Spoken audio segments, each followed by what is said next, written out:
केला नाही, शेवट करणारा केला. पण तुलाही सांगतोय, चल माझ्या समेत माझ्या रामापर्यंत जा. मग एक लक्षात ठेव, माझा पुत्र गेला आणि म्हणून दुःख करत बसतो धर्तीवंत क्षत्रिय नव्हे. पण एकच सांगतोय, जा तुझ्या राघवाला जाऊन सांग माझ्यापर्यंत येते म्हणून. हे राजकन्या, माझा राघव कुणाचा अपराजित नव्हे. त्यांना जगायचं असेल ही इच्छा सोडून दे. दरबार खंडणी सोबत माझ्या राघवाच्या तळापर्यंत जा. एकच सांगतोय, दरबार खंडणी मिळणार नाही. दुगाला मालिकत्व जा तुझ्या राघवाला जाऊन सांग. मग तसा तुझ्या पुत्राचा शेवट केला, तसा तुझा शेवट करून हे हस्तिनापुर लक्षात ठेव. कुणाची बात, पण तोच आत्मविश्वास आत्मखातर काढून स्वीकारतो. अंजनी सुता, अंजनीच्या सुता, अंजनी सुता, अंजनीच्या सुता, नाव तुझे हनुमंत, नाव तुझे हनुमंत, नाव तुझे.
आणि म्हणूनच आज रणांगणी आज तू इथं आलायस.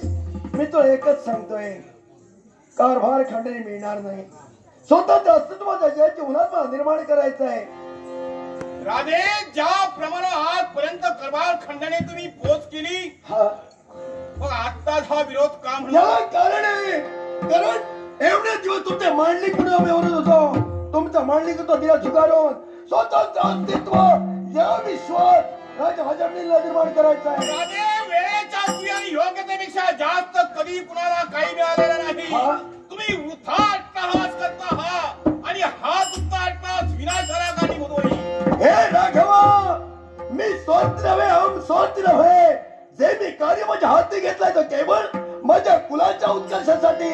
मग कुलाचा उत्कर्ष शोधणं हे अयोग्य आहे का? राधे, योग्य आहे नाही असं नाही. पण राधे, आपण अविवेकाला धुंद झालेला आहात आणि म्हणूनच सांगतोय माघारी फिरा. विवेकापेक्षा माझं सामर्थ्य मी चांगलं समजतोय आणि त्याच सामर्थ्यानं अयोग्यावर मला मात करायची आहे. सामर्थ्याचा अर्थ तुम्ही असा आहे दुर्बलांच्या हक्काचं संरक्षण करणं. राधे, या ठिकाणी मी तुम्हाला संघर्षाचं आव्हान देतो आहे. मग तेच संघर्षाचं आव्हान जर का देत असाल तर स्वीकार तुमच्या संघर्षाचं आव्हान.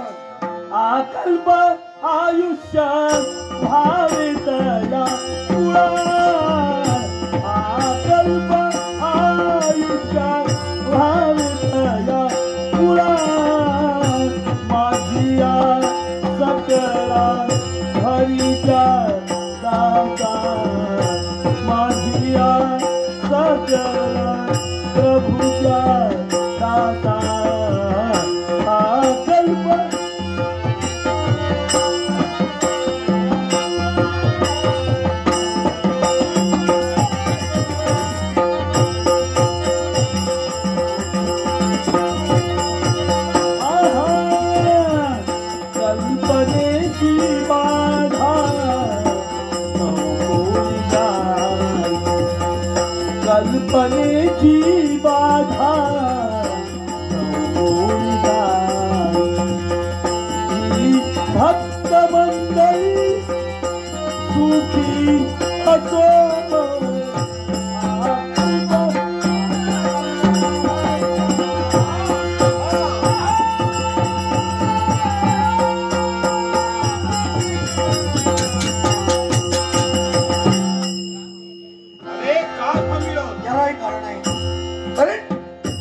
चालू आहे. उभयत सैन्य आपलं युद्ध पाहण्यासाठी आपापल्या आयुध भूमीवर ठेवतायत आणि एकसारखे बारकाईने आमच्या युद्धाचं निरीक्षण करतायत. त्यांच्या नेत्राचा पारणा पिटला पाहिजे आणि म्हणून हा शस्त्र युद्धाचा पोरखेळ बंद करून अस्त्र युद्धाला सुरुवात करणार आहे. पण तीच संधी तुझ्या जीवनात मी देतोय. म्हणजे अस्त्र युद्ध पाहण्याची आणि ते करण्याची आपली इच्छा आहे. बघ राजे, आपल्या नेत्रांचा भावना घेण्यासाठी अस्त्र युद्धाला सुरुवात करतो आहे. सावधान राजे, सावधान. या क्षणी तुमच्या घातासाठी अग्नी अस्त्रांची प्रेरणा, मोठमोठ्या अग्नीच्या ज्वाला दिसताय. मग त्या ज्वालाला थांबवण्यासाठी, हे अग्नी अस्त्र थांबवण्यासाठी, पर्जन्यासाठी, होय पर्जन्यासाठी प्रेरणा. पर्जन्यास्त्राची प्रेरणा केली. दोन्ही बाजूनी मुसळधार वर्षाव सुरू झालेला आहे. मग राजे, या पर्जन्यास्त्राला थोपविण्यासाठी यावेळी वायू अस्त्राची प्रेरणा करतो आहे.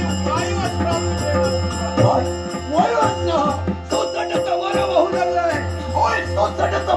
सारं सैन्याचे भयभीत झालंय.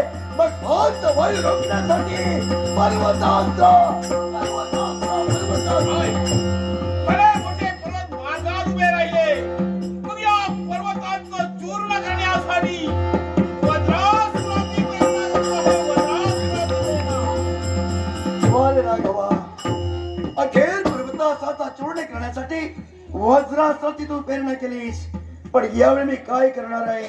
तुझा सेवन करण्यासाठी पाशुपतास्त्र. राघवाचा सेवन शक्य आहे, पण या आपल्या पाशुपतास्त्रामुळं साऱ्या विश्वाला याचा त्रास होणार आहे. म्हणून तुम्हाला शासन अंतिम करण्यासाठी शेवटचा रामबाण,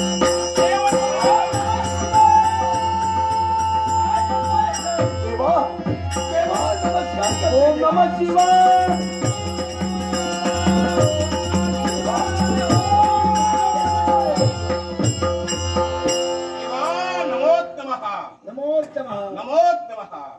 काय करण्याआधी सिद्ध होता आपण शेवटचा रामबाण सोडी असताना राम बाणाची महती मी पूर्णपणे जाणतोय. तेव्हा का भक्ताच्या रक्षणासाठी स्वतः मला इथं यावं लागलो. कारण देवतांना प्रिय काय तर भक्त. भक्तांसाठी मला वाटेल ते करावं लागलं तरी चालेल. पण देवा, ज्या भक्तासाठी आलेला आहे त्या भक्ताला कोणता प्रमाण वाजविला याची कल्पना तुला नाही. पूर्णपणे जाणतोय मी. पण मानव जातीचा जन्म झाला. स्वतःचा नाव स्वतःच काय चुकलाय या जगाचं. देवा, याच्या भक्ताची इच्छा योग्य तुझ्या दृष्टीने असेल, कदाचित माझ्याही दृष्टीने आहे. कारण प्रत्येकाने स्वतःचं अस्तित्व निर्माण केलं पाहिजे. मग तो स्वतःचं अस्तित्व आपलं निर्माण करतोय. मग त्याच्या स्वतःचं अस्तित्व यावेळी तुम्ही का मला आणता? पण देवा, ती ही वेळ नव्हे. ही वेळ नव्हे. कारण भाग्य आणि पुरुषार्थ देवतातील घटक. मग ज्यावेळी राजाचा भाग्यात होतो, राजाकडे पुरुषार्थ नव्हता. साम्राज्य राजाकडे पुरुषार्थ आहे, पण भाग्य त्याला साम्राज्य साथ देत नाही. पण हे अयोध्येपती रामा, मानवाला जर का भाग्य कळलं असतं तर मानव देवाचा देव केव्हाच बंद असता. मानवाच्या मनी इच्छा निर्माण होते आणि इच्छा देते फक्त देव येतात. मग इच्छा पूर्ण करणं हे मानवाचं कर्तव्य नाही का? देवा, मानवाचं कर्तव्य असलं तरी भाग्य त्याला अनुकूल नाही. ते बदलण्याचा अधिकार तुला आणि मला सुद्धा नाही. लक्षात नियतीचा न्याय, काळाचा कायदा कुणालाही चुकला नाही. जिथं मला चुकला नाही, तुला चुकला नाही. जिथं राजाचा काळ स्वतःचा संस्कृत आणि स्वतःचा अभिमान राखण्यासाठी तो झटतोय, याच्यात मी म्हणतोय राजाचं काही चुकलं नाही. देवा, तुझ्या दृष्टीने चूक नसेल, पण सार्वभौम सर्व सत्ताधीश होण्याची ही वेळ नव्हे असं का मी म्हटलं? मी तरी असं म्हणेन, यावेळी तुझ्यामध्ये स्वार्थ निर्माण झाला. आणि तो स्वार्थ कोणता असेल तर या भूतलावर सर्व सत्ताधीश म्हणून तुझी नावलौकिकता आहे. उद्या सकाळी हा राज करता सर्व सत्कारी झाल्यानंतर आजच्या नावाला कुठे कचऱ्याचा डाग लागलाय हा सोडतो तुझ्यामध्ये झाला म्हणून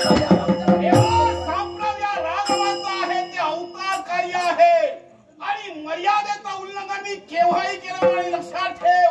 मग या क्षणी माझ्या मार्गात जर तू अडवालास की बाजूला करेल. मुळे जाणार नाही की स्वतंत्र प्रत्येकाला दिला आहे आणि जर का त्याला स्वतंत्र प्राप्त केलं तर मला तो अभिमान आणि स्वाभिमान आहे. भक्तांसाठी मला वाटेल ते करावं लागेल त्याच्या कर्तव्याला भक्ताला कोणत्या रीतीला तू वाचविणार आहेस हेच प्रत्यक्षानं राघव पाहणार आहे. अरे ज्याला आधी देव म्हटला जातो त्याला विश्वाचा ढोल म्हटला जातो. अरे शिव म्हणजे कल्याण हो, विश्वाचा कल्याण करता देवच तुम्ही आहे. मग भक्ताचं कल्याण करणं हे तुमचं विधान आहे. पण देवा हरी आणि हर वेला नव्हे, जेवढा हरीला किंमत आहे तेवढी हराला किंमत जाणतोय मी. पण देवा पहा नवांतरात प्रत्यक्ष देवतांनी दाटी केलेली आहे कशासाठी असेल? हरिहराचा संघर्ष पाहण्यासाठी. काही वेळा झालो तुझा माझा युद्ध काही वेळा झालो सुदर्शन चक्र सुद्धा माझ्या राज्यात तू मारून झालेलो मग त्या सुदर्शन चक्राचं तुला हा शिव सुद्धा तिच्या माझी ओळख पूर्णपणे असेल. देवा पूर्णपणे आहे जाणतो आहे माझी शक्य नाही देवा. क्षेत्रयुगात अवतार कार्य माझं आहे ते पूर्ण केल्याशिवाय आम्ही केव्हाही माघारी जाणार.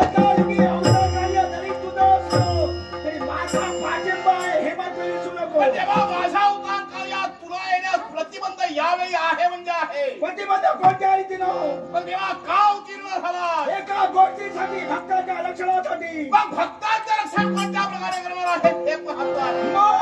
हा शिव म्हणजे लयाचा देव होय. जगापेक्षा खात्री खाऊन समाजाचं कार्य केले हाती आपल्या विरुद्ध भक्तासाठी या राघवला म्हणतात. शेवटी चैतन्य संपलं तरी चालेल अवतार कार्य संपलं तरी तुझं चालेल पण या जगरक्षकानं तुला संवाद करून भक्ताचं रक्षण करणार आहे. पण तेव्हा विश्व तुला लयाला गेला तरी हरकत नाही. माझ्या अवतार कार्याचं महत्व मी राखेल. अरे विश्व काय तू लयाला घालविला विश्व लयाला घालविण्याची पार्श्वशक्ती या विश्वात अजून निर्माण झाली नाही. पण देवा असं जर का असेल होऊ दे तुझ्या माझ्या संघर्षाला होऊ दे शिवकाळी जातावा. सजला नयन नितरा रबरसरी सजला नयन नितरा रबरसरी भागंध त्याजरी निसळती भागंध त्याजरी निसळती सजला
भक्ताची इच्छा पूर्ण व्हायला हवी, झाली पाहिजे. पण मी काय म्हणतोय, काय ते हा शिव रामाला भजतो, हा राम शिवाला पूजतो. देह दोन आहेत पण आत्मा एकच आहे. हरी आणि हर काही वेगळे नाही हो. असं जरी असलो तरी भक्त प्रिय आम्हाला कारण हे देव आहे ते कुणाच्या जीवावर, भक्तांच्या जीवावर.